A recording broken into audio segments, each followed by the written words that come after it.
نحمده ونستعينه ونستغفره ونعوذ بالله من شرور أنفسنا وسيئات أعمالنا من يهده الله فلا مضل له ومن يضلل فلا هادي له أشهد أن لا إله إلا الله وحده لا شريك له وأشهد أن محمدا عبده ورسوله صلوات ربي وسلامه عليه أما بعد amatenda malungi ga Allah tabaraka wa taala ebingira n'emirembe nsaba bireko ekitiibwa Muhammadi sallallahu alayhi wa sallam.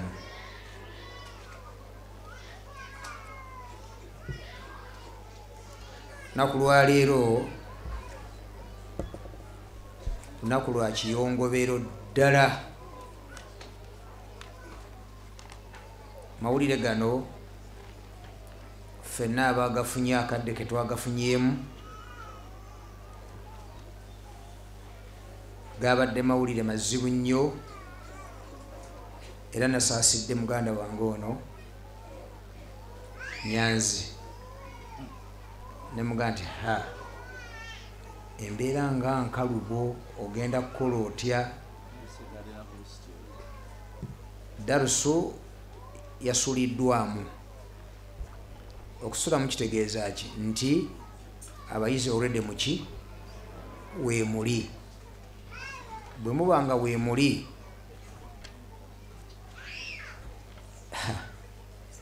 kyabadde kizibu, naye bannaffe batukiikiridde. Tusaba Allah ekisa ekingi mukadde waffe ebirungi byatakabanye mu kuluba nti ayolesa amazima n'okuganywererako. Mutuufu omulimu agukoze. Omulimu akoze atya? Omulimu agukoze. Tusaba Allah ekisa ekingi okutawaana kwe amusasulemu empeera, era tumusaba Allah tabaraka wa taala atuwanyisizeemu ekirungi okusinga kyatugjeeko.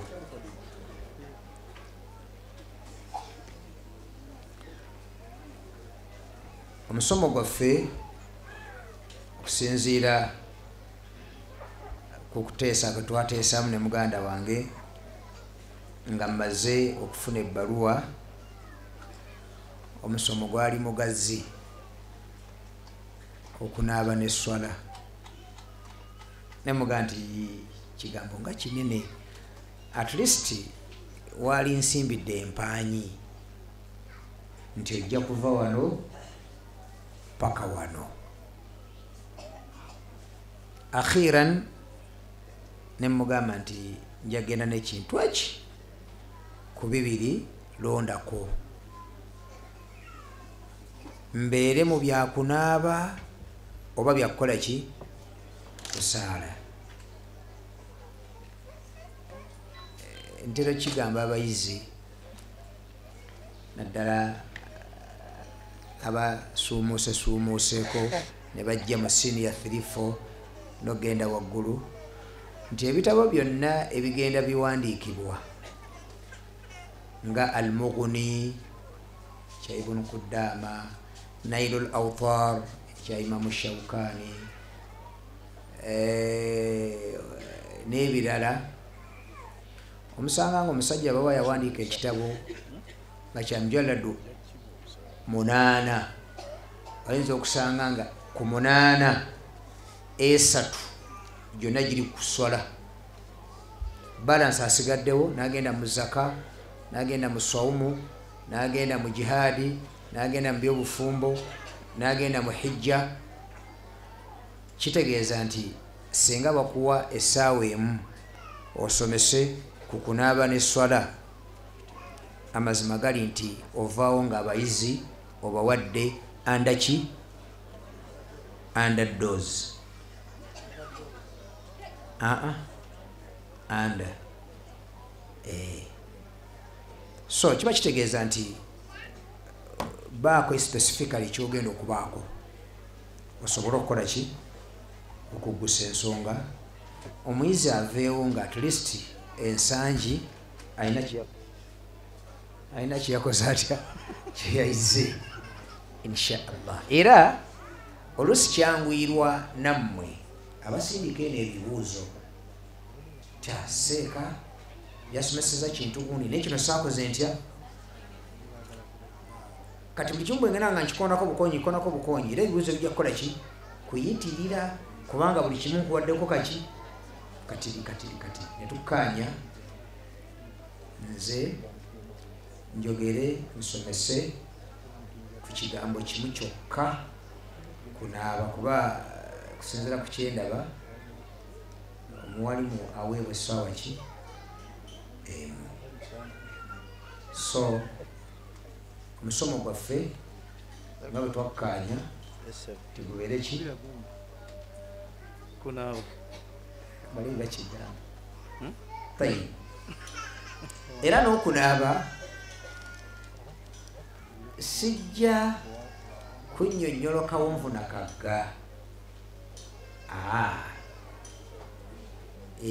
okusingira ddala njagala nkoone ku bintu byendaba nga buli anaaba yali bitegedde oba buli atuusiza okukola ki oba buli yenna agenda okukola ki okunaaba. Ntera okugamba abayizi bange nti nze kugimu ku misomo gyendaba nga myangu kunaaba okusinga ne wuzu. Yes,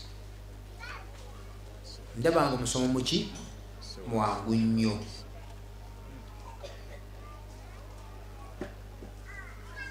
Obwongu bwagwo bubeerawo nnyo ng'omuyizi ali attentive ku muki ku musomesa. Okay, mulimu amasala oba amasailu. Masala kiki mu Luganda? Abayizi betutera okusomesa n'omuwalimu ono ekigambo masala kyeki njagala ekigambo kimu nga kya Luganda.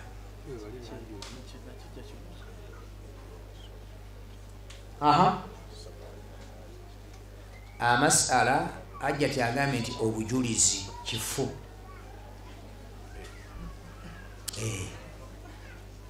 Oli bw'agamba nti amasala g'okusiiba olw'omukaaga kitegeeza nti obujulizi bw'okusoma olw'omukaaga. Njagala ekigambo kimu nga kya Luganda.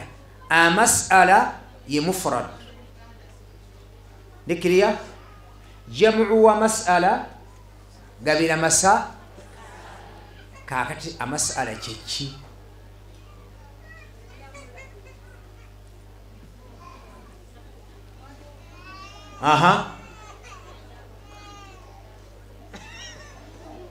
ngezaako okukulaga nti sekasiraje abo bebayizi. Njagala ekigambo kimu nga kya Luganda. Enjawukana z'abamanyi. Seeka Nuhu nali wanaasirira naye talina kyakukola yabange. Naye ng'ekigambo ekyo nkyogera buli mwaka ne mbawo amakulu gaakyo nga tuli mu darusu.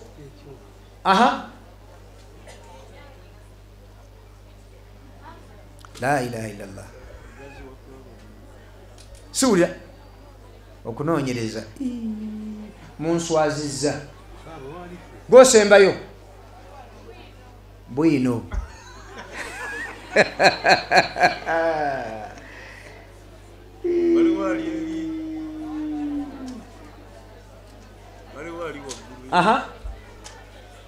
Entegeera ey'enjawulo ngambye ekigambo kimu. For example, anti kale mulekeraawo naye ya asafa nga nnaku nnene nnyo. Kaakati ekigambo masala okuva na leero mu kiyige kitegeeza nsonga. Oli bw'agamba nti amasala g'okufukamira ategeeza ki? Byonna bye mumpadde bifu oba ntegereka. yes kyetegeeza ki nti mu kunaaba kuno mulimu amasala mulimu enki nga ziina endaba z'abamanyiza ki ez'enjawulo. Abayizi ba Aisha Nabadda Khatibu Kutuba ani omulala bubadde baboogera wano mutuyambe ebintu ng'ebyo musaana obimanya nfuna era bw'oba okubira seeka ng'oyagala seeka n'amasala wano gesitegeera oba otegeeza nti n'ensonga gye sikola ntya tuyinza nakukyusa mu mbeera zaffe eza bulijjo Sheikh Siraje jangu nina wana masala awogoba buleme kugamba nti bagenda mu bya busiraamu mu bya ddiini nizo kubanga masala le mugamba njagala kumpola emitwalo emeka so amasala kitegeeza ki barakallahu fikum okunaaba nkutandikirewa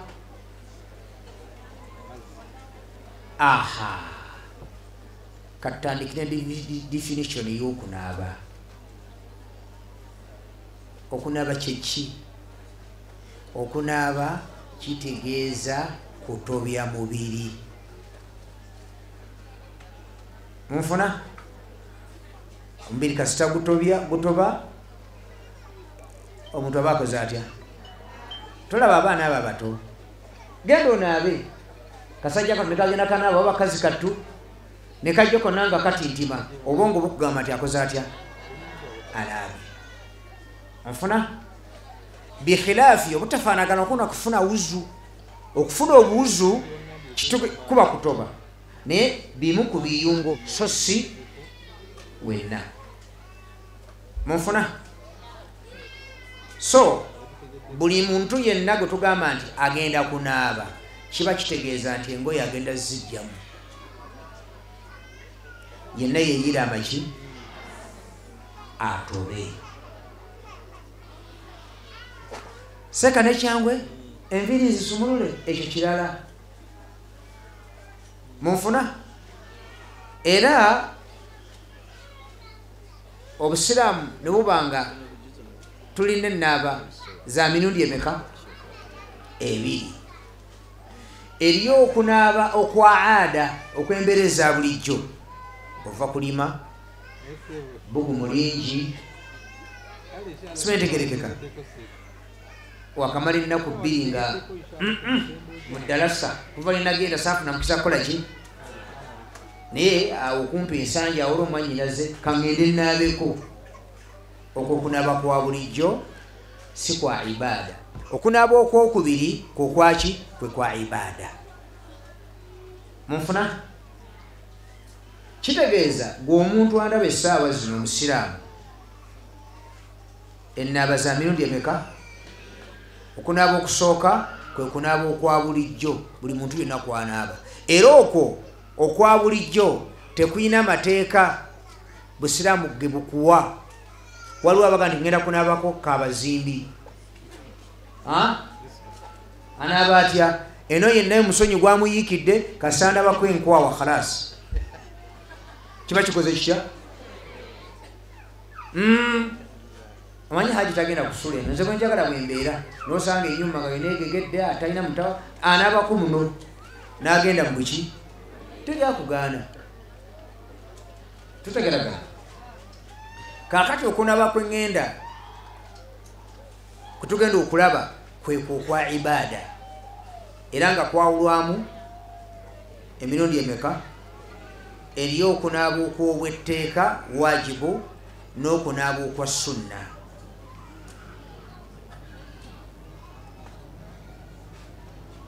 Era omuntu agenda okunaaba okw'emirundi emeka?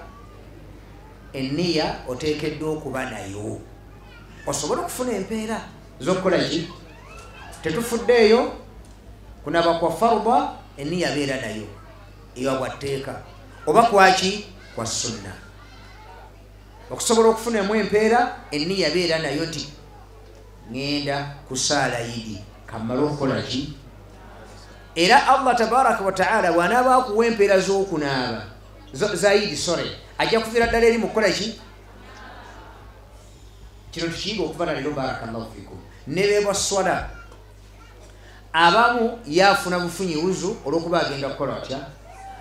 genda ofune wuzu nenniya egamba nti eno ibaada Allah wange agenda kumpaamu ki era bweba wuzu gifune ng'omubaka bwe yagiyigiriza Muhammadi sallallahu alayhi wasallam empeera zijjulire ddala nga ziviridde ddala wa kanna okunaba okufaanana ate bwe kituuka kunaba okw'obwetteeka singa ogenda n'onaaba ebyaddala omubiri gwonna ne gutoba n'ovaayo nga sinti ogenze nanniyiga nti naaba janaba amateeka gamba ddayo okola otya bitera nnyo okubaawo awaka keera ku makya n'onaaba nga boonaaba bulijjo kuba ab'e Kampala gamazima gali nti kuba abasinga obungi tubabala mu bantu abagenda okukola gati ku makya naabate amazzi weegali okiraba nayingira mu kinaabiro n'anaaba nga bwanaaba kiki aba afuluma bw'ati haji nerabidde nze naabye buki amateeka gagamaddamu okola otya kuba tubadde naki kobeerenga n'okutukola otukudde n'okusinga oyo eyabadde n'enniya kyekitegeeza ki kasabuni obadde nako ekyanga obadde nakyo weekubya akawowo ani weemwedde bulungi nenjala ozisaze luddawa n'ovaayo nga masha Allah taratibu ebbanga ng'omala nga toyina nniya tugamba nti ddayo aid ghuslan akhara ddayo naabuluki olulala therefore kigambo nniya kiki kikulu so kibayita okunaaba kyeki kwe kutobya omubiri gwonna n'amazzi era omubiri bwe gutoba kyetuba tugenderera mu kunaaba kiba kikoze kitya era baulama bagamba faala ayi suratin hasala biha hatha ta'mimu nti okutoba kuno engeri yonna gye kuba kufuniddwa ku muntu akola atya fakat sahha ghusluhu okunaaba kwe kuba kutuuse hatta niwankubadde nga asookedde ku paati ya wansi nazzaako eyawa oba asoose yawa nazzaako eyaki ofuna okunaaba kuba kuze kutya for example mutera nnyo okubuuza ekibuzo seeka baatugamba bwe mbwa mu kidiba naye nga enniya ya janaba ye okunaaba kuba kutuuse naye nga jjukira nti omuntu anaaba ebiseera agenda okuwuga ebiseera ebisinga obungi okujjako ng'oli kafulu tusooka kuteekayo bigere si bwe guli no fishing si bwe guli kati ate kafulu omulungi ava eno waggulu asoose miki omuyiga asooka kiki atamanyidde ddala asooka lubuto anti agwamu bwati lubuto lusooka okugwa kuki omulala yalowooza kasita oba nenniya n'oteeka ebigere muki olwokunaaba kutandise oba ntegereka oyinza okubadde nogenda nakuwuga naye mu kidiba mwokoze otya munaabidde osasana biki ogenda okakkananga olina otobye n'ovaayo okwo kukuliko akakwakulizo kwekyo tikuba kuliko ekibulako wadde ogenze mu kidiba baiddewe mubuuza nnyo ekidiba naye bangi tetulina bidiba ge mazima matuufu era bangi abagenda ku bidiba baba babirina ekigendererwa kyabwe si kunaabirayo ki janaba aba agenze kukola ki ebidiba ebyo tebitera kuba byangu byakuzimba wabula wali omusiraamu omu Allah amusaasire natuuse ku maka ge nga yakoze ekidiba kirungi naye bw'otuuka mu nnyumba biba tebakikulaze tuyinza kiraba nti gyekiri swimming pool ofuna kati ye asobola okugenda eyo n'anaabirayo janaba era n'avaayo ng'atukudde nga bwe tugenda okukiraba tayi osobola okuba nga oli waka budde bwa kiro saawa nga 4 oyagala kulembeka mazzi ate nga bw'onaaba ne janaba kizika okuba nga emmanju eri gyewamala okutayiza obulungi naku ze mulinawo muliwo babiri mwekka maama zamuda ne taataani zamuda tutegeeragana kati enkuba eyinza okuba nga yeekeereye ensonga ne muzimaliriza nenkuba etonye nti kati nkole ate ngenda kulembeka kati kankola ebimeka noteeka ebbaafu onoja nebijjula bulungi ti kati ngenda kunaaba noyimirira muki mu lugogo tutegeragana nelukutobya wenna tutegeragana oba onaabye kuba kubulako ekintu kimu kyokka kufuna ki seeka batugamba ne bwoba tofunye wuzu kunaba kuba kutuuse tayib ye naye kubulako ensonga emu balolema bagiraga nyimunguza mukamwa feesafeesa muki munyindo lakin wabula ekisingako okuba ekirungi naabanga omubaka Muhammadi sallallahu alaihi wasallama bwe yanaabanga einaaba esinga okuba ki lwaki fahuwa al akmalu eyenaaba yejja okufunyisa empeera enzijuvu munfuna so tugamba tabarakallahu fikum nga ojjeeko ekyokutoba obuki nofuna neki wuzu seeka wuzu yesooka kunaba kwe kusooka byombi bikola bitya era abantu mutera nnyo kyogera seeka nze mesooka nenaaba ngenda okufuna ate nga omusulo ogukoze gutya tekina mutawana naaba ofuna oluvannyuma omusulo ogwejjemu ofuna obuki obuwuzu oba funira ddala omulundi gumu wuzu gagyosoose oluvannyuma oyira amazzi wenna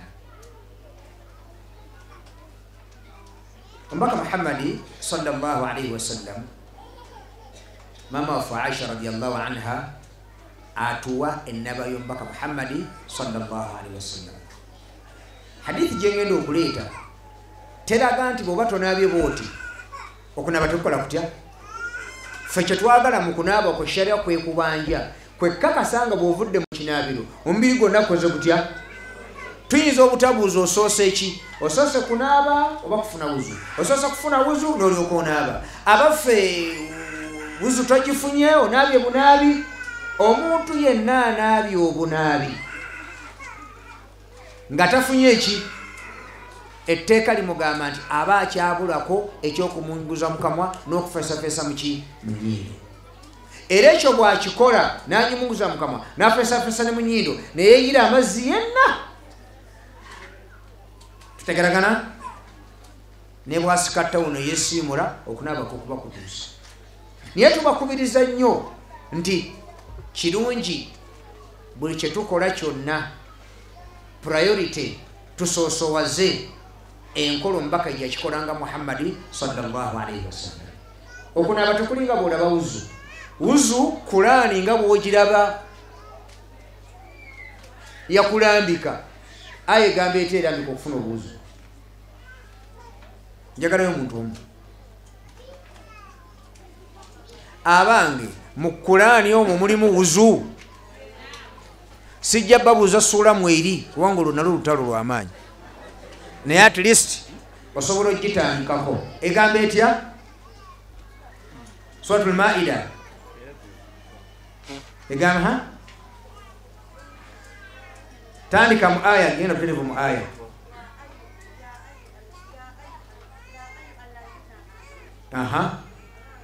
ate ovunula soma busomi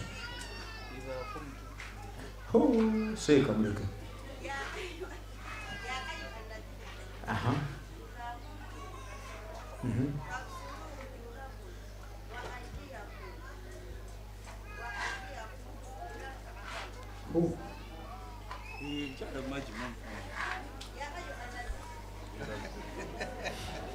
agirabidde mukatuli mutera okutugamba seeka manye omuzindaalo ngutya sinakuwa muzindaalo aya nti ya ayuha alladhina amanu idha qumtum ila salati faghsilu wujuhakum wa aydiyakum ila almarafiqi wamsahu biru'usikum wa arjulakum ila alka'bayn aya sibwet naam tayyib aya erimu okukola ki okufuna ki Allah nga atulambika ebiyungo nga bwe biteekeddwa okubeera يا أيها الذين آمنوا إذا قمتم إلى الصلاة بمبانغا مجندوك صلاة فاغسلوا وجوهكم منازي بينيم وأيديكم نمكن جمع إلى المرافق وامسحوا برؤوسكم مسيغنا مزمتوا جمع وأرجلكم منازي نبيكي جمع منفنا eyo aya ombaka sallallahu alaihi wasallam buli yafunanga uzu nga bwato bwakolatya buli yafunanga ki bwato byafunanga kitegeeza nti afuna uzu n'atagoberera aya oba hadithi ya nabbi mu kufuna uzu bwatyo byakola ababibye biba byesuki si uzu sonda ku kigambo ky'okunaaba Allah yagamba nti wa in kuntum junuban fatahharu bwembanga mwina janaba mwetukuze mukole mutya Allah nagamba mu Qur'ani kumchala nga ali mahid wa yas'alunaka 'anil mahid qul huwa adhan fa'tazilu an-nisaa fil mahid wa la taqrabuhunna hatta ti abashara temuberanga nabo mu nsonga z'obufumbo hatta yatuhurna okutusanga batukudde kyenna bagambye nti omuntu alina janaba oba mukyala avudde mahid kyetukwetaaza kiri kimu kugenda kunaaba okolotya kati okutukula kasita kufunibwa mu mbeera yonna gye kuba kufuniddwa ne kuba nga omubiri gwonna gutobye khalas ebbanja liba oba olituukiriza wabula tugamba nti ennaaba esinga okuba ennungi yeyo mama Aisha radiyallahu anha yatutuusaako hadithi bakyala babiri batuusaako hadithi eyo omu imama wafe Aisha radiyallahu anha owokubiri ye mama Maimuna mama Aisha agamba ati omwana oyo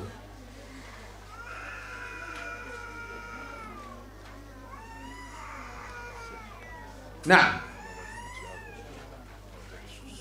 mama fa Aisha radiyallahu anha yatusako okola ki tulifena ne mamani mama Aisha agamba bwati أن النبي صلى الله عليه وسلم كان إذا اغتسل من الجنابة تنبك محمد صلى الله عليه وسلم يبانغا جندو كنابا الجنابة يبدأ فيغسل يديه يسوكانغا بيباتو بيبيون بيريري ولبوا كبوزانغا انت النبا ينبي انتوفو يسوكيرانغا كوشي الجواب أنسى بيشي bibatu byasoka thumma yufriqu bi yaminihi ala shimalihi fayaghsilu farjahu buyamaranga kwa inabiranga mubafu nasena amazzi n'omukono gwogwa ogwaki nayiwa mugwaki nanaaba ebitundu bye ebyekyama ennaku zino tukozesa budomola tukozesa shawa tukozesa kaita kati mkategede kabira mutoi kaba kawanvu kati bakaita kati hapo bakaita shawa kali akanabenga tayib tuko sabudomola kale kangambe tegeragana nanabe bitundu bye byekyama thumma yatawaddau biyamaranga nafuna obuzu amaramuzi gaki Assalamu alaikum warahmatullahi wabarakatuh.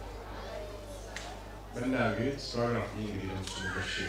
We can go take and focus the concentration. Which is why you can go and immediate effect.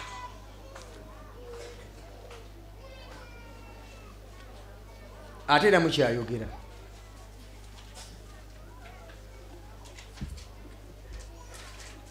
njagala kalamu zokka ze bampulira nkomyewa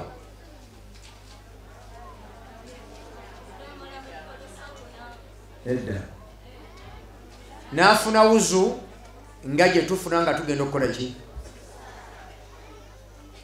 bwe yamalanga nayiwa amazzi mu mutwe gwe ne gatuukira ddala hatta idha raa annahu qad istabraa hafana ala rasi thalatha hafanati yayiwanga amazzi embatu 3 mu mutwe gwe paka luyakakasanga nti omutwe gutobye thumma afada ala sairi jasadihi bwe yamalanga ne yeyira amazzi mu mubiri gwe gwonna then nasembyayo ebigere. Naam, mu hadithi eyo riwaya endala egamba thumma yukhallilu biyadayhi sha'rahu hatta idha dhanna annahu arwa basharatahu, yeeyiranga amazzi mutwe paka luyakakasanga nti omutwe guto eddiba ly'omutwe likoze litya litobye. Wakad warada fi ba'd riwayat, enjogera za hadithi endala zigamba nti bwe yabanga afuna wuzu, hadithi ya mama Maimuna radiyallahu anha yagamba nti yafunanga wuzu paka ku matu nabanga sigazaki wuzu ennamba nga ebigere tebiriiko oba okomyewa. Yafunanga wuzu yonna yonna paka mu matu ngasigaza biki bigere.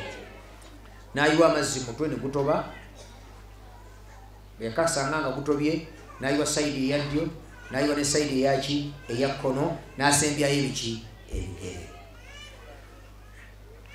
Eyi hadithi ya mama Maimuna radiyallahu anha. Eya mama Aisha radiyallahu anha ganti yafunanga wuzu enzijuvu, kitegeeza yakomanga kuki then nayiwa amazzi mutwe ne gutoba, nayiwa saidi eya ddyo n'eya kkono, okunaaba nabanga akuvuddemu. Kati seka kubye biki ekisinga obulungi, ibuuzo mutera nnyo bibuuzo. Baulama tebalina kye bafaddala nti kino oba kino, zonna naabaza Mubaka Muhammadi sallallahu alaihi wasallam, wabula abamu bongerako ne baga nti kisinziira wuunaabidde. Wayinza okuba nga si wayonjo nnyo ng'oyagala ebigere ebyo bikola bitya bisembayo, naaba nga hadithi eva ku mama Aisha radiyallahu anha amakulu nti funa wuzu yonna paka oyiwa omutwe gwo gutobe bulungi, were saidi eya ddyo n'eya kkono, ebigere bikole bitya bisembeyo. Oyinza okuba nga ekinaabiro alhamdulillah kyammwe mwekka, amakulu nti kiyonja tekirina buzibu, munfuna bannange naaba lumu wuzu soka na wuzu ejjule buki then weyira amazzi bonna okola otya. Era tekigambisa nti buli yenna alina ekinaabiro nga si kiyonjo oteekwa kunaabanga mama Maimuna. Wabula tugamba nti bwe kiba kikwanguyidde, kyetunoonya mu ggwe kiki kakasa nti omubiri gutobye.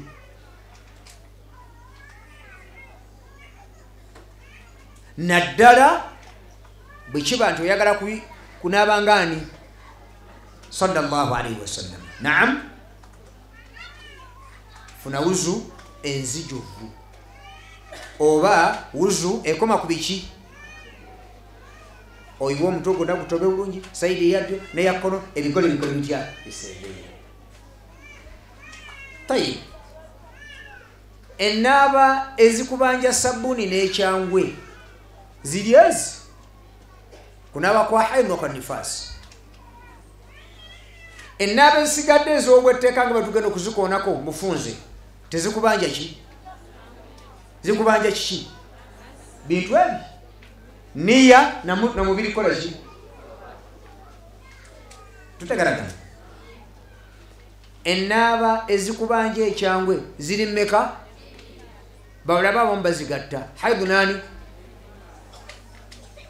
Ennaaba ezisigadde nga bwengenda ozikoonako zo zikubanja ekintu kimu kyokka, bibiri sore, kubana niya naki namazzi kasito kubana niya nakutoba. Munfuna ennaaba ez'etteeka ze ziriwa? Nja zikoonako mbuki? Okunaaba okusooka kwe k'okuba nti omuntu yeegasse mu nsonga z'obufumbo kankikomye awo. Singa ekyo kibaawo ddala nga mukakasa nti mwegasse, munfuna amateeka gakubanja okunaaba, oba tonnaba kunaaba nedda. Waliwo byatakukkiriza kukola ng'okusaala, kwetwala Kaaba n'ebirala. Munfuna ngambye kwegatta, tutegeragana. Sijja kiwanvuya nnyo nti okwegatta kutuuka ddi, naye kasa kibeera nga kyokakasa kyemuvaako kubadde kukola ki? Bakubanja okukola ki? Ekyo kimu.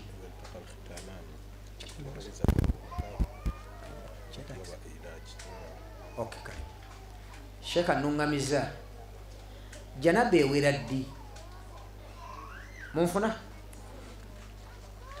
janaba ddi lubakakasa nti kati oli mujinubu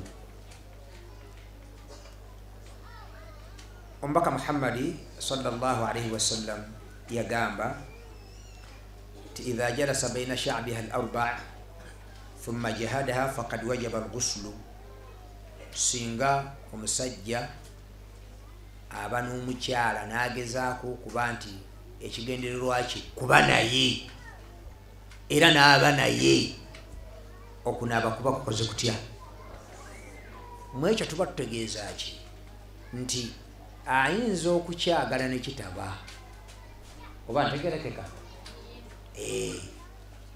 gezezaako ate ali mu kanzu n'enkutu agirimu atitibana oba ntegereka ate akaana akakola olugi ogenda okakalanga ekyo tekibaddeemu oba ntegerekeka hadithi endala egamba nti senga omusajja agezaako okuba n'omukyala mu nsonga z'obuki thumma massa alkhitaanu likhitaana obwereere obw'abantu abo obw'emirundi emeka ne busisinkana okunaaba kuba kukakase kati hadithi eyo abantu bagivunula kungulu engera bwefaana nti kasita basinkana naye okusinkana kwe baali bategeeza hadithi era nga eva ku Abi Hurayra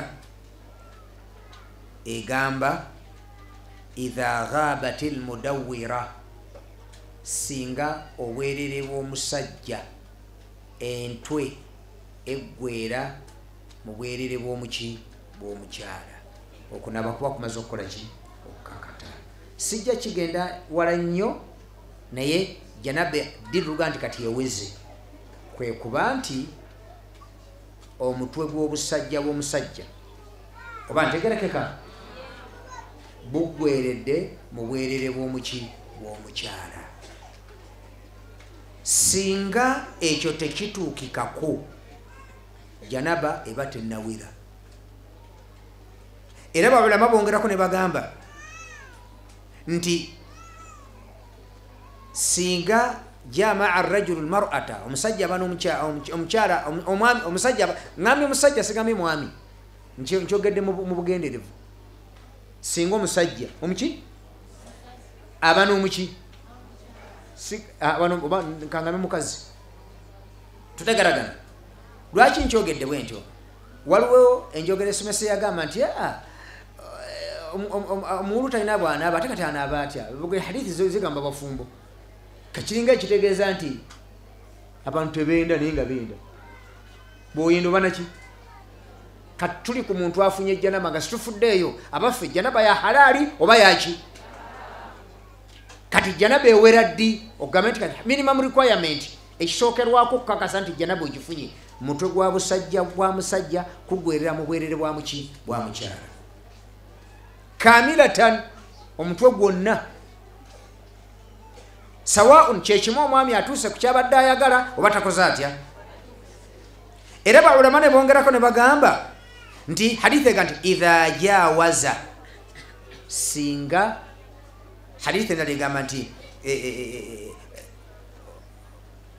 omusajja abadde n'omukyala siba buli ng'ekigendererwa kikola ki kwegatta naye tutegeragana oba bakkanyiza oba tebakkanyiza omwami ekigendererwa kye mu kuyingira ne kibaawo kitegeeza bwe kitabaawo takola atya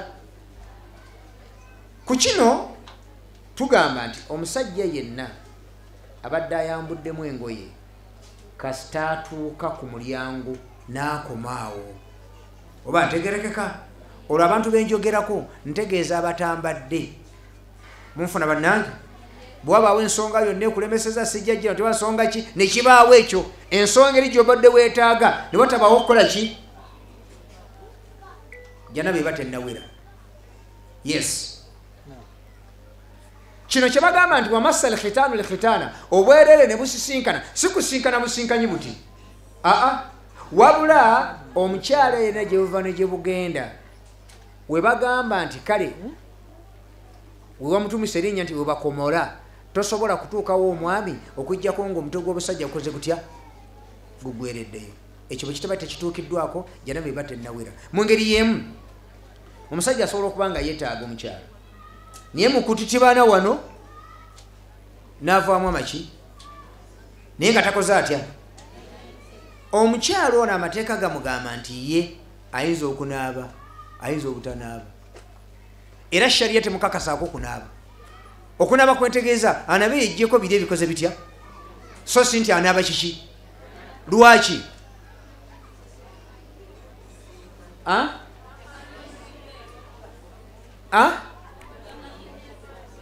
tayingiddwa mu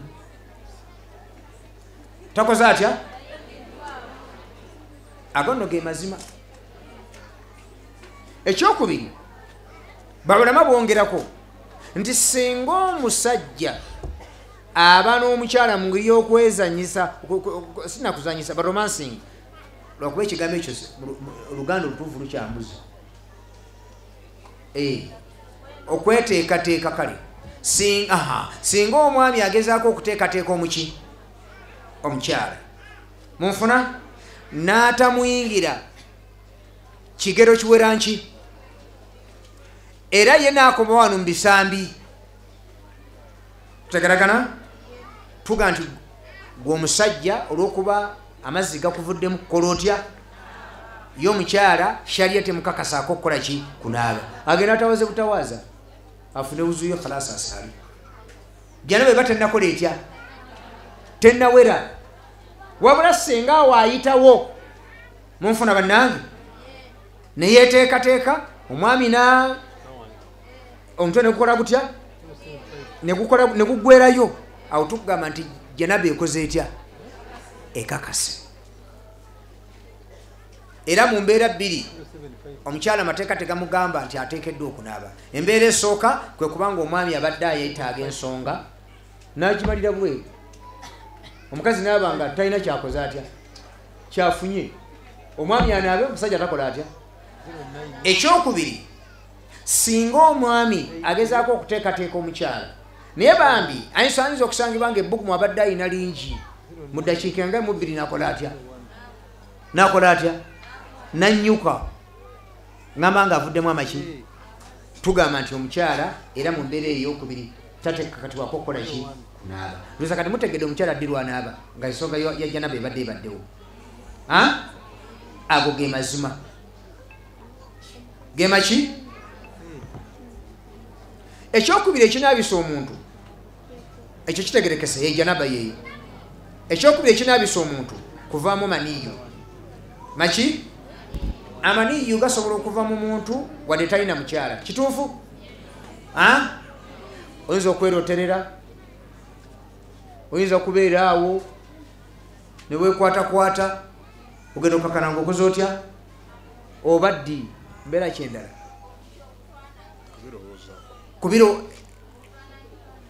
kubirowoozaako naye wakwaseeko obutonde bwa njawulo weewunya okulowooza obulowooza n'ovaamu ki bw'ovaamu otwo otuziza otusooka otwo tetukunaabisa mubiri munfuna bagayita maviyo munatusonyiwa ebintu nga bino oluusi okubyogera okubimalayo bwe tutyo ebibuuzo oluusi bw'obanga okomye mu makkati ebibuuzo biba bingi kati omukisa bw'ogufuna lwoba nga osobola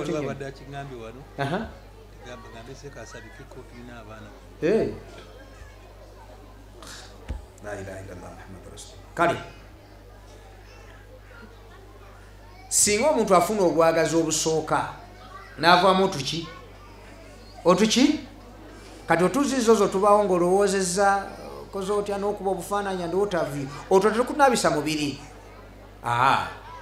era mbawa amagezi nti omuntu yenna aba atuuse ku mbeera efaanaganako bwetyo baako woobadde genda mu kinaabiro funayo yurini akole atya omuyise bwaba musajja ayite mu lupiira bwaba mukyala ofuyise omusulo oluvannyuma ositanje khalasi kiba kiwedde kubanga amazzi ago obuzibu bwago nti bw'otawaalizaawo ku supiiri gasigala gakyakola gatya okujjako ng'owewedde nago ne gakalira ku lwago oluusi ekitatera kubeera kiki nekuvaamu amangagwa nositangizaawo ebiseera bisinga oyinza okutatukula negasigala gakola katya gakutawaanya. Ekyokubiri olisiisinze ne ku myaka oyinza okubanga okyalina ebbugu mulingi funa mukwano gwange muto kyali mukyala muto omulenzi muto ebyo bitera nnyo okubatawaanya abantu abo. Kati nekiba nti buli lwolowooza ku mukyala ekyo ekibaawo olowooza ku musajja ekyo ekibaawo tutegeragana. Naye gano amazzi genjogerako ge mazzi ag'obwagazi gennyini agatasobola kuva mu muntu n'atamanya so nga gali gasobola ogenda okuvawo obutudde nga kakabata kakoze katya katobye. Tutegeragana kulowooza bulowooza olya kukwatako bukwasi mu mbeera efaanagana okuba etyo nti abalina embeera eyo speed tekabeera maniyo so amaniyo ge twogerako gennyini geego simja gasinzaako awo sekasiraaji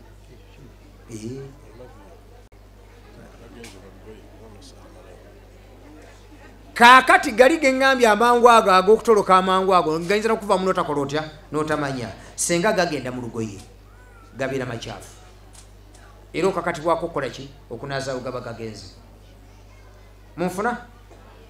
Kitegeeza nti gwe ge wavuddemu wali we gagenze mansirawo amazzi oba naazaawo oluvannyuma okola otya ositanje. Bw'omala okusitanja okola otya ofune wuzu toyinza wooza bugoye n'ogenda n'okola otya n'osaala. Therefore ekinaabisa omuntu ekyokubiri kuvaamu maki almaniyu. Ensonga yokusatu enaabisa omuntu haidhu ne nifaasi nja giyiteemu haidhu naki kwekunaba namba mmeka ababulamu abamu baga nti haidhu ne nifaasi kati tubigatte byombi oba tubyawule.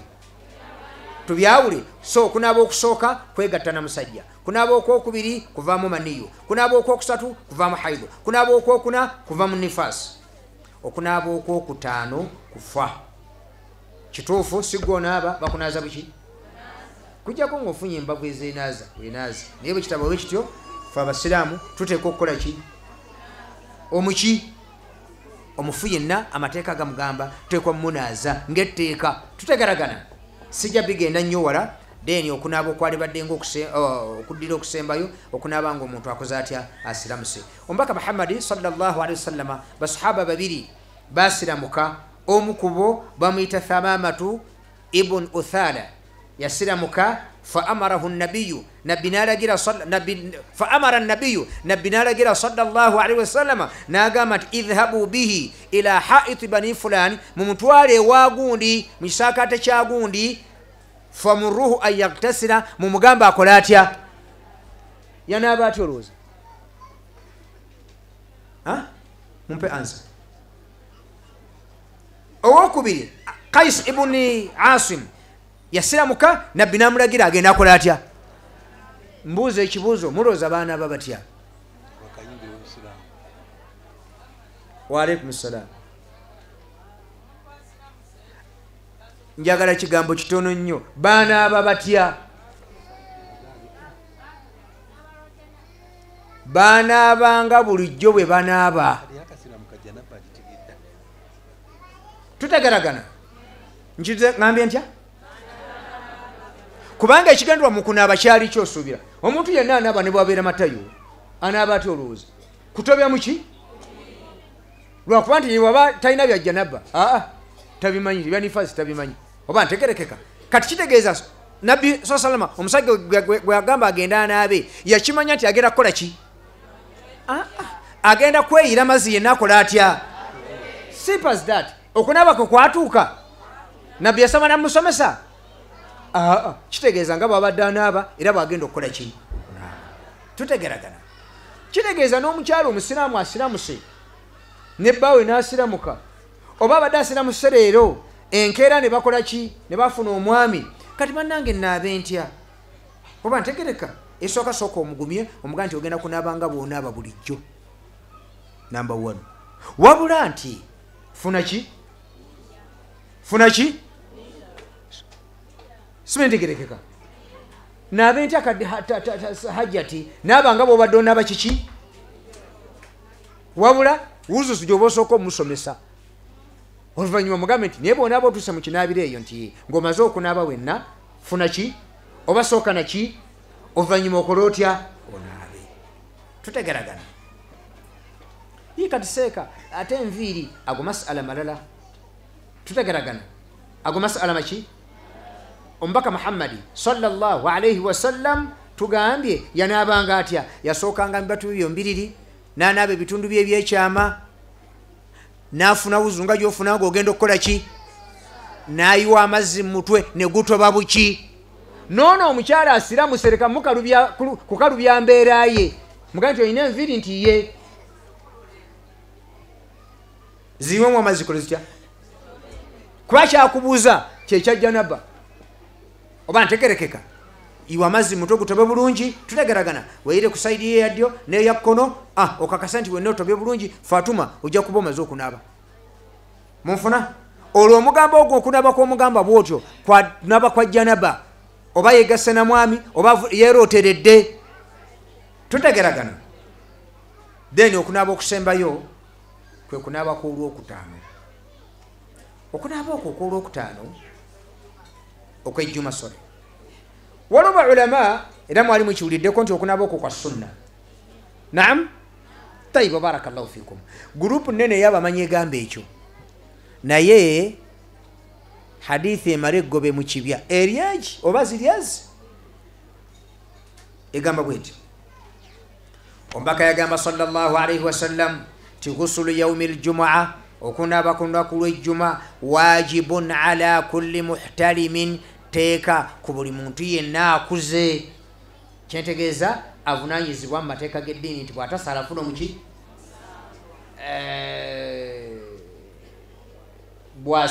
kusiba okutuuka bw'atasiba afuna muki era ekimu ku biraga nti omuntu akuze bw'aba musajja kasita yeeroterera kasaweza emyaka 15 baulama bongerako abamu ne baga nti kasita atandika okumala ebiki enviiri oba ntegereka bw'aba mukyala kasita agenda mu nsonga kasaweza emyaka 15 kasita yeeroterera ebyo bisatu tomala kubikuŋŋaanya byonna nti kati neeroteredde myaka 15 giweze nti kati kwerotera kwembeeramu nomala emyaka ebiri tonawo kweroterera wabula kasita ekimu ku ebyo okifuna mu bakulu oba okoze otya era weegendereze fayiro yo bagiguddewo okuwandikako ebirungi n'okuwandikako ebiki kati seeka bwe mba sinnaba kukula ebirungi ani abifuna bw'okola omulimu omulungi ng'oli mwana muto Allah tabaraka wa ta'ala agukuwamu empeera ne maama yafuuka ensonga taata oguyige n'afuna kiki empeera kati ebibi by'oba okoze kubanga engeri gy'oba omuto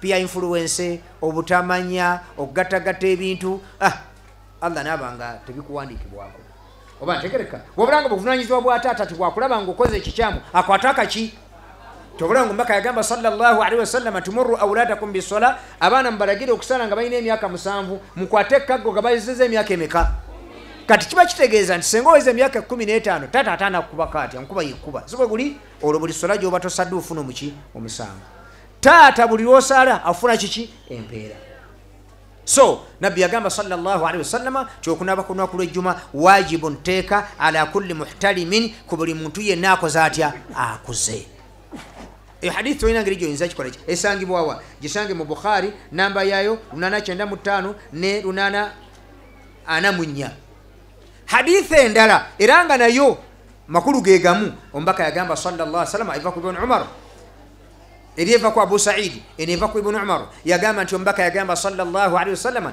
idha jaa ahadukum ila aljum'ati omukumwe bwabanga agenda okusaala ejjuma falyaghtasil anaabanga oba anaabe ekyo kikola ky'omubaka ekyo kiragiro kyani nti yenna agenda okusaala ejjuma akola atya munfuna nkwewaza okuba nti owulidde hadithi ezebbiri n'osigala nga toli mumativu n'ogamba ate baatugambye bye bajja okukugamba ku nsonga eno bingi naye nkuwadde ekyomubaka Muhammadi ekirikkiriya hadithi esoose egambye ti okunaaba ku lunaku lw'ejjuma kiki kyaki hadithi ey'okubina n'agamba sallallahu nti omu ku mmwe bw'abanga ajja okusaala ejjuma akola atya kanasekabula bagamba sunna yes Sheikh Sanjara naye kagambo ke yayogera ne kampoomera yagamba nti abannange wano abantu bajja ne bajja kadaala nga waliwo ebyobufuzi buli omu n'asaba akaki bonna obawa owako ki gw'owuliriza ensonga z'olaba nga zirimu ki kati nze sinzira ku bujulizi bwe nkusomedde ti hadithi ya nabbi osigalire gy'osigalidde nabo oba onaamalako nolekyo okunaba kalwa kujjama kiki teeka kano kankayisizeewo ddala kati seeka kunaba okukutandika ddi kati kyokubiri seeka ffe tuveeka nga obudde bukyakola butya sawa nga 11 era naabe tayibu abagenda okusaala ejjuma bamiteeka emeka era betwagala banaabe bamiteeka emeka eriyo abavaayo very early in the morning sawa 11 sawa 1 wahakatha ng'ejjuma gyagisala ddi kumeka nebaayo oli masigi temuli wala bazinya kanaabe ng'enesaala ejjuma sawa mekanya tutegeragana oyo atagenda kuvaka budde nga bukyali kwe saala subuhiyo kola byokoze ABCD oteeketeeke nti kati ŋŋenda kunaawula ejjuma otambule okola otya ogende kyekinabbi kyagamba sasalama nti omu kumwe wabanga ajja okusaala akola atya ate onaavaayo 11 vaayo nenniya nti kati okunaaba kweŋŋenda okunaaba mu kinaabiro kugira nga gwe tonaaba naye olwokuba lunaku lwa jjuma leero wewaliza okola otya ogenda okola ki saala ejjuma oveeyo eka siba guli saawa mmeka 11 oba mmeka 10 mmeka ne bwe zibeera mwenda gwa kiro kakibeera nga obudde bwokola otya bana basala endiboota muvaayo saawa mmeka eka mwenda 10 genda mu kinaabiro tegeragana neniye egamba nti olwali lwakumeka lwakutaano sigenda kukola ki kudda kanaabiro ddala lunaaba lwaki lwejjuma munfuna so ezo zennaaba ezaki ezetteeka ennaaba ezisigaddewo zonna zonaawulira za sunna sijja zimenya konvuna kagga naye kati gwe balansi w'ennaaba ezisigaddewo manya nti lugwa naaba zaki ezetteeka muziwulidde esooka kwegatta eyokubiri kuvibwamu maki olwokusatu haidhu olwokuna olwokutaano omuntu ng'asiramuse lwakumeka olwo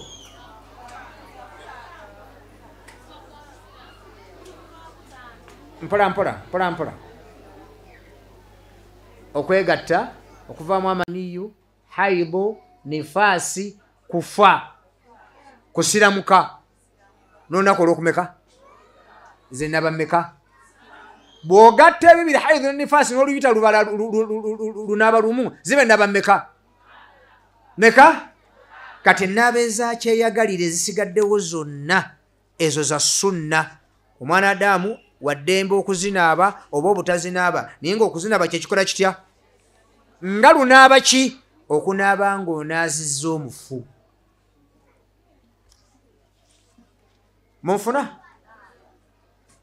abakyala kino mukiyige omukisa mugufunye omukyala ali mu haidhu anaaza mayiti nga tewali kakwakkulizo konna kitegerekese mukanyomeraako kennyini njagala tukiyige nti bino ebintu 5 abamanyi bonna bassa kimu nga nkuyege ti omukyala ali mu haidhu tabikola saali bikonyeeko naye olwakino ekyokuba nti omukyala ali mu haidhu anaaza mayiti oba takola atya tugambe nti akola atya kati omukyala ali mu haidhu oba ali mu nifaasi ebintu ebyo haramu ku ye bamanyi bonna bye beegattako nga tebali mukola ki birimeka okusaala okusiiba okwetoola kaaba okwegatta naye n'okumuwa ttalaka owa nifaasi ogimuwa owa haidhu tokola otya ebyo bakola batya munfuna abamanyi ne baawukana mu 2 byali badde 3 naye ekimu ku 3 bonna bakissa kimu lwakuba temukimanyi kyebakkaanyako kubimeka nti omukyala ali mu haidhu oba nifaasi asoma Kulaani asoma ki kyakulabirako kuzimu ku ssuula zetusoma nga tugenda okwebaka muzimanyi ani ikhlas falak nani oyagala kunga nti bobera mu nsonga tosoma sura kyendala suratul mulku sura kyendala sajida bwoba osobodde ne wabaawo ne aya ezimu nga ayatul kursi aya salisembayo kwani bamanyi bonna beegatta ne bagamba mu mbeera efaanaganako bwetyo omukyala Kurani agisoma temukitabula n'ogikwatako mwe mulowooza nti buli asoma Kurani kitegeeza kukola ki oli wala nnyo oli wala ki ne baawukana mu nsonga bbiri ensonga esooka okukwata ku Kurani sawa umagenda gisoma oba alina wagitwala oba ekyokubiri kya kutuula mu muzikiti munfuna ebyo ebibiri ebimeka baulama abamu bagamba nti omukyala ali mu haidh oba nifas akwata ku Qur'an ebigambo nebimera bingi abalala bagamba nti era omukyala ali mu haidhu atuula mu muzikiti oba tagutuulamu munfuna kati seeka tukole ki omukyala yenna ali mu haidhu oba mu nifasi tugamba nti omuzikiti si tteeka nti bw'oba oli mu haidhu oba sala magezi ogubeeremu tugamba nti bwabaawo obwetaavu gubeeremu omuki bwetaavu nga kiseeka naawe oyinza okuba nga osomesa baana naye abaana abo darasa yaabwe yamuki mumuki semina y'abakyala bagitegese mu muzikiti ate nga gw'omu kuba ki kijja kuba kizibu kandi bani mukwate emikeeka n'entebe tutulewa ate nga bwalimu abalala bonna basomesezawa mu masigidi muyinza okubaamu mpaka za Kurani ng'oteeka okukola ki mu masigidi oyinza okuba oli eno mubagenda okukola ki okusala mpaka zabaki z'abakyala tutegeragana kulomanga tolina ngeri gyonyiza kwewala muki omuzikiti genda ogubeeremu olw'obwetaavu balama bongerako ne bagamba bakkiriza nti akkirizibwa okugubeeramu kasita obeera nga oyambadde bulungi kitegerekese oyambadde ki bannange ikhwatal kiram barakallahu fiikum banyazi bw'obanga otegedde ekintu ekyo ng'okijje ku bawalimu bwe weesiga lwaki osigalamu akakunkuna n'ogenda ng'ogenda obuuza gy'onaagwiranako kiki wazeddi wano gira nyonyola emigugu gy'ogenda oli misango gya bwereere subhanallah ikhwatal kiram barakallahu fiikum tubasomesa ekintu kye twekakasizza obujulizi obutuufu obulambulukufu obukugaana okubeera mu muzikiti ng'obwetaavu weebuli obujulizi tebuliiwo ngambye ntya obujulizi obutuufu obulambulukufu obukugaana okubeera mu muzikiti ng'obwetaavu kiki ku mulembe gw'omubaka kyali kibaddewooko waliwo omukyala yali alongoosa masigidi ku mulembe gw'omubaka Muhammadi sallallahu alaihi wasallam naye omubaka masigidi nabbi yali yamuwaamu kaweema mwelinga akola atya balulama bagamba nti singa omukyala ono daali nti kiri haramu yali badde amubuuza nti wayi ensonga wazivaamu naye obutamubuuza bwe kiraga nti okugubeeramu wadde ali mu nsonga si ki n'ekisemberero ddala ku ekyo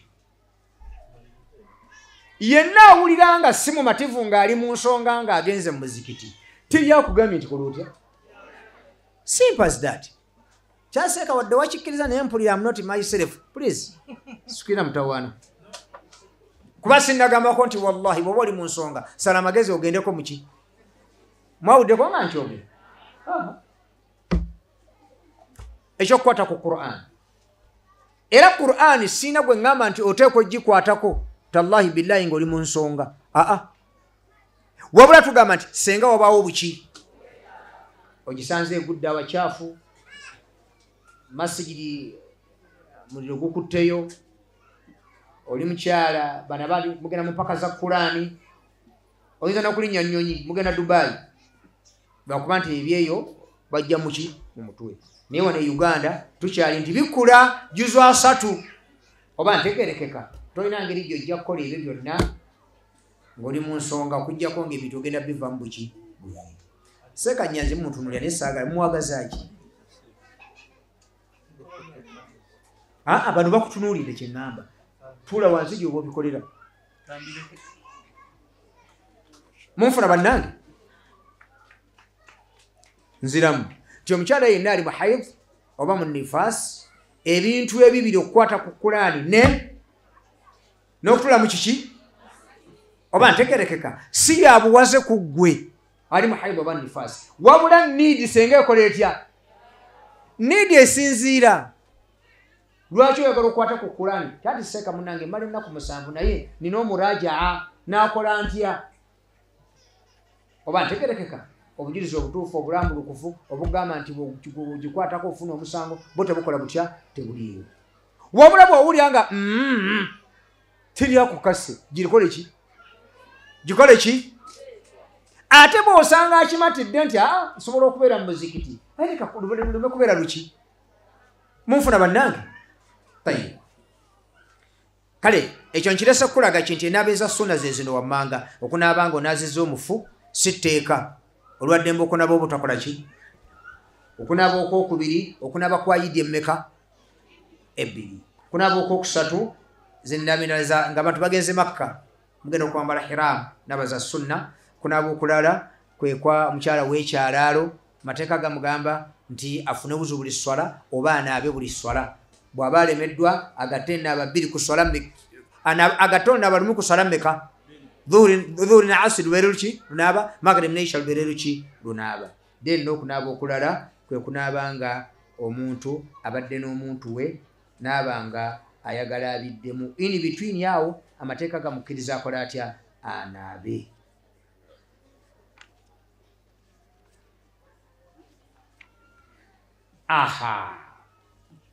kano katunzike nako insha Allah sifuddeyo mukama wange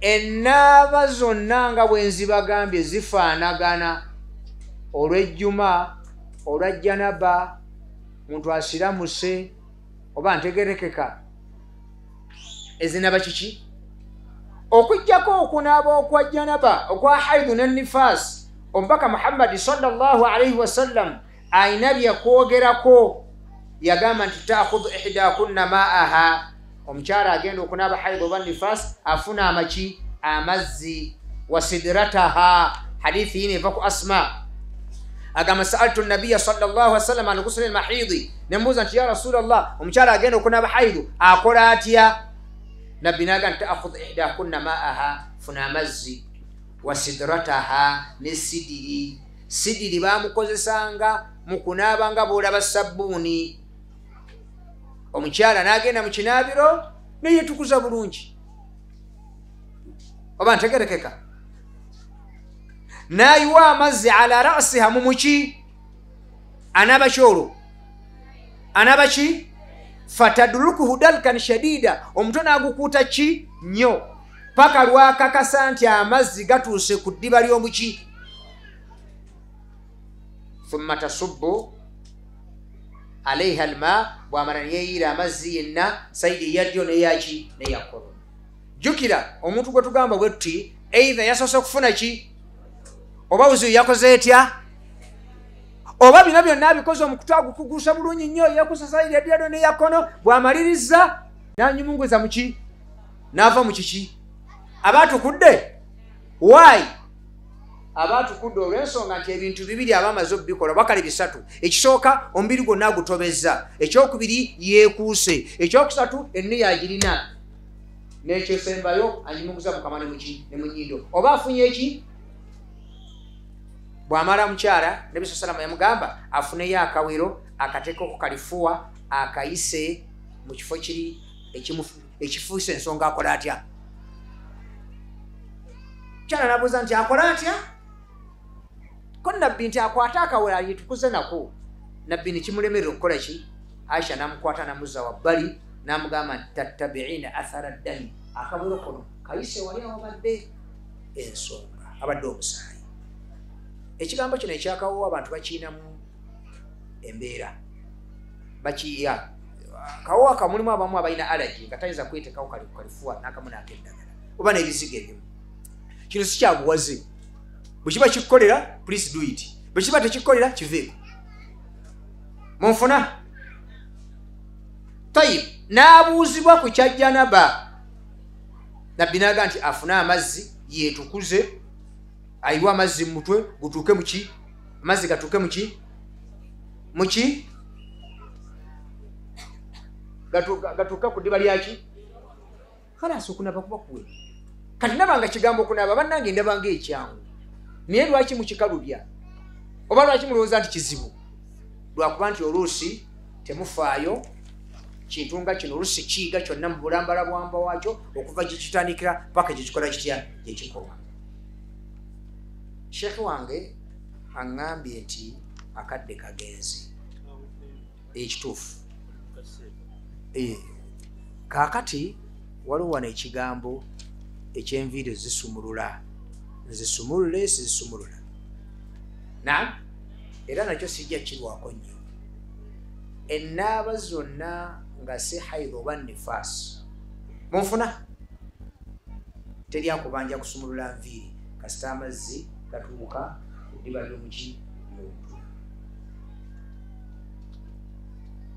Ntegerekese omukyala asumulula enviiri ddi, kino kiriko ebigambo by'abamanyi era Imamu Shafi'i, Imamu Maliki baga nti si kyabwa tteeka waleesa biwajibi. Baulama abalala ne bagamba nti tteeka, era nze kye nagenda nakyo osobole okwawula okunaaba kwaki kwa haidhu naki ne janaba. Ekyokubiri kuno okunaaba okwaki okwagundi okwa haidhu oba nifaasi. Bwaba mukyala mu mwezi kujja emirundi kiki? Murundi kiki? Okwa nifaasi ne kujja ki? Wonaaba okoze otya? Tutegeragana. Tolaba mubaka bw'agambye omukyala nti ayiwa amazzi mu mutwe agukuute ki? Okwo kunaaba kwaki? Gajjanaba oba ntegerekeka kwaki? Bwe kubanga kwa janaba abaffe tamugambye kusumulula kiki? Tutegeragana. Era bawulama ne balaga nti bwe kibeera nti okusobola okutukula obulungi ku mukyalo wa janaba nga mugambye abeere naki ne sabbuuni abeere n'ekyangwe nfuna, kiba kitegeeza nti okusobola okutuuka eyo anviiri akola atya azisumulule. Mbaka yakigamba mama waffe Aisha radiyallahu anha yamugamba nti ogenze mu haidhu nti anqidhi sha'raki, sumulula enki. Hadithi endala mama waffe Aisha radiyallahu anha yabuuza omubaka nti ya Rasulullah ngenda kunaaba afa ahulluhu nzisumulule? Nabbi namugamba zikole ki? Zisumulule. Ku kinaaba kwaki? Okwa haidhu. Hadithi genda mu Bukhari ojja gisangayo. Balina muhijja nno mwattu namugamba nti ogeze muhijja nti ye jjukira nti omuntu agenda muhijja okunaaba kwanaaba kuba kwaki? Kwa sunna si kwaki?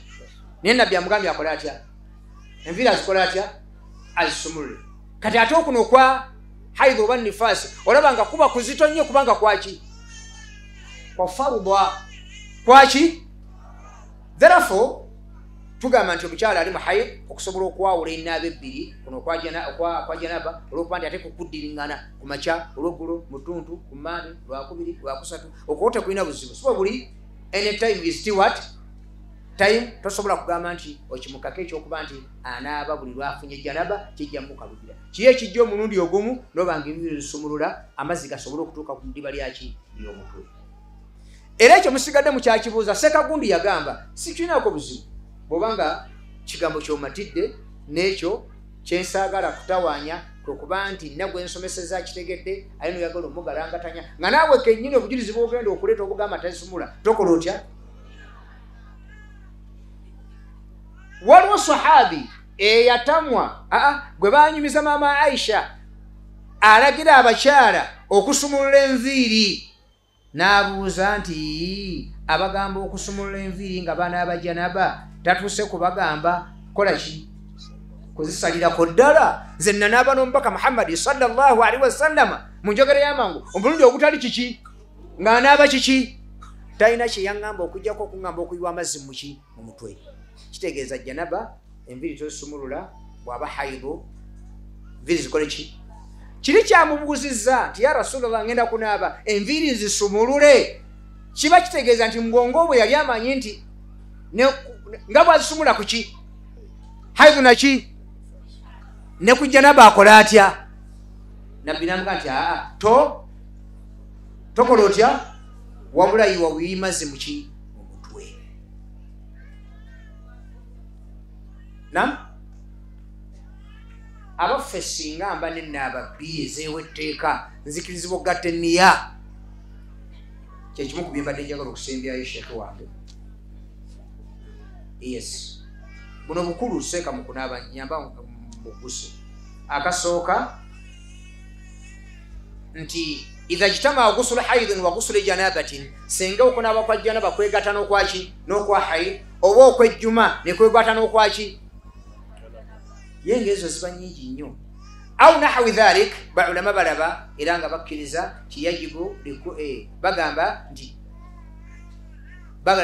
baulama abamu bagamba nti yajibu buli lunaaba lubeere lwaki lunaaba lubeere lwakola ki lwakunaaba kwaki kwabwe. Baulama abasinga omungi ne bagamba nti akkirizibwa zigatta biniyati ki biniyatin wahida. Tutegeragana nga zeegasse ng'osobola ozaawula kyokulabirako naku lwa jjuma ate na janaba. Jjuma ogenda gigenda musaawa mmeka? Mugenda saa musanvu mukaaga sibe kiri ku makya naaba janabayo saale subuhi siba guli okole emirimu gyo wate ogolole okola otya ejjuma ebe ng'etuuse oddeyo nabo lunabo lwaki olwejjuma.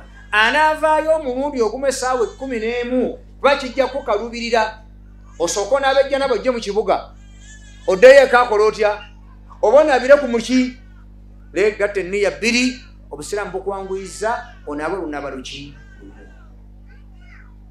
Waliwo ekigambo kye nawulidde abakyala kye bakola Sheikh Nuh agenda mbu alina janaba oba ali muhaidu ate ayagala kukola nviizi n'agenda mu saluuni omutwe gwe ne bagunaaza nnyo naye ng'anaaba ki ayinamu enniya yaki ya haidhi yaki mbw'omutwe ne bagutukuza nnyo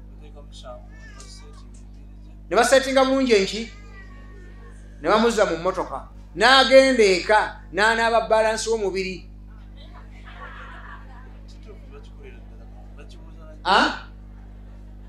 Basiraamu okunaaba ibadatun wahidatun ibaada eri kiki la tatajazzau tetugifuna mu biwagu. Ekiwagu ekisoose n'ogifunirawa ekiwagu ekirala n'ogifunirawa. Era bawulama bagamba nti okunaaba almuwalaatu muwalaatu kyeki kwekukola kwekufuna wuzu yonna omulundi kiki twakiyitanga kuyunga nendoza katukitwalira awo. Abayi salaamu alaikum. Singa omuntu afuna wuzu abadde ali ku mukono awo naawo kantu seka omukane gunvaamu ngenda bugenze maaso ezo imakiyiga abadde ali ku mukono ne bakuba ki agenza okukuba essimu mama Najiba yagikutte ng'ani akubye taataani wangi essebo oli luddawa ayinza okuba amaze ennaku bbiri ali mu ddalasa tamuwuliza essimu teriiko kati akyagiza akaliro kwekali mama Najiba n'alaba n'afuna ndaba ku ki wa taataani oli luddawa. Okay, kwata omwana gwe mala okwogera ne taata wamu ne bakwata omwana ne bamutwala eri engulu nadda ku kafugi awo oba ku kifugi essebo naam okay kakati waliwo sente zinakulekedde ziri luddawa kebera mu drowa akasumuzo kakono nkalabye kati genda mugundi alina akanyi agenza okumalira ebyo byonna nga n'omukozi omukono gwe yakubyeko wana agwerabidde n'okukala gwakoze gutya abaffe singa essimu eggwako kalaasi okwogera kuwedde akola atya amateeka gagamba ti wuzu gikole ki kubanga wuzu eteekwa kuba eki gifuna okuva gyetandikira paka gyekoma nani kiki so ekyo nno ekyokukwata essimu oyinza ogikwata nga weeyagalidde kubanga era nnyingi zanyinza okukuba taataani ng'akubiraani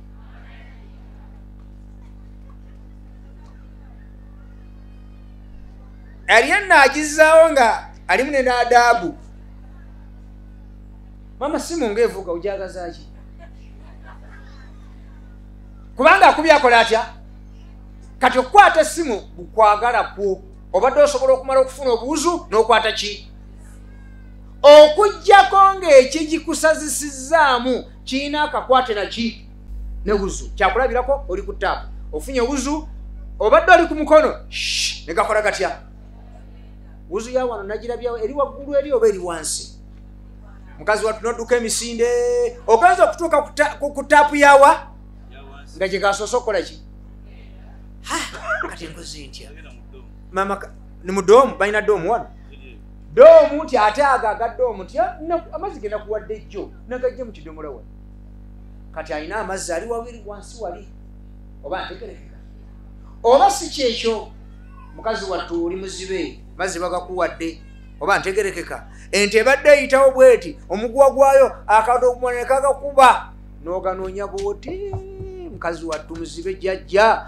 agenza okugakwatamu gagonna gakoze gatya mundeetera amazzi abannange nfune wuzu yange omuzzukulu n'agenda abadde ayambuka n'alaba omuyembe ogwengedde n'asooka akola atya anoonya ejjinja akola atya omuwali mulamusana nti gwe jjajja wakutera amazzi oli mugwe jjajja amazzi gaagano nga ne jjajja n'okusumagira akoze atya tanneebaka asumagidde awo tumugamba nti jjajja tandikire wakoze otya kubanga ekyokunoonya amazzi kirina akakwate naki naye ono abadde afuna obuwuzu mukono ogwa ddyo omwana n'ava ku kitanda n'agwa agenza okubanga amusirisa eri abaana abazibu okumusirisa kyetagisa ebintu bingi oleeta ddole oleeta amata oleeta omuyembe oleete mukene omwana enseenene alyoka akola atya kati wasirikidde nga we wakomye wakaze awuzu giddemu buki kati gwalina abadde anoonya amaki kubanga okunoonya amazzi kirina akakwate naki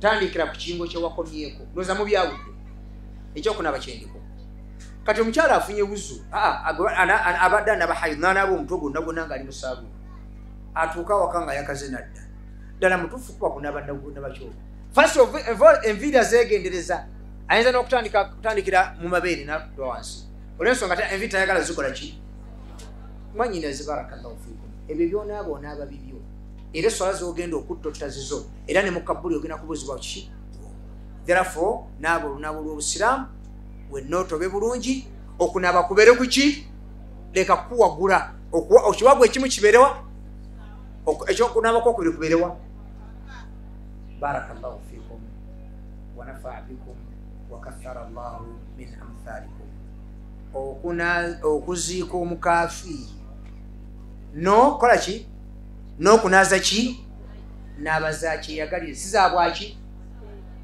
ate nakiriwo kibagamba okuziika abaali omuntu abaddewo mu kuziika n'aziise banjawulo obadde wano nga kabbuli eri n'okukirabako tokirabye tugamba nti mukuziika wabaddeyo naye tewakoze otya bwe tugamba nti genda onaabe ng'oziise akutte ekitiyo n'akola atya bw'oba totuuseeyo eyo kitegeeza mubaziise wabaddeyo naye tewakoze otya tewaziise n'olwekyo bw'okomawo sitteeka okukola ki okunaaba ennaaba ez'obwetteeka tuzibagambye zibadde mmeka 7 oba mmeka okkirizibwa okugatta enniya obwetaavu bubanga kiki weebuli tutegeragana bwobanga osobola ozaawula fahatha huwa afdal kyekisingako okuba ekirungi zaawi embeera bwekkaka ozigatta tolina mutawaana baulama bakinaswako nti kikirizibwa nekisembeddeyo ddala nti okunaaba kuba kuki. Barakallahu fikum. Saagala kunzija ku muzindaalo nakifuba bannange ebibuuzo bino Sheikh Nyanzi yabyentatayininga Seka Nyanzi sina kyenja kwogera nga toŋŋambye Hajat obisazizaamu obadde wanika omukono ono yalina obuyinza bwanga nti nongenga ŋŋani naye kweyagala nze nzikirize bannange oli wa mukisa bannange agambye akukkiriza okubuuza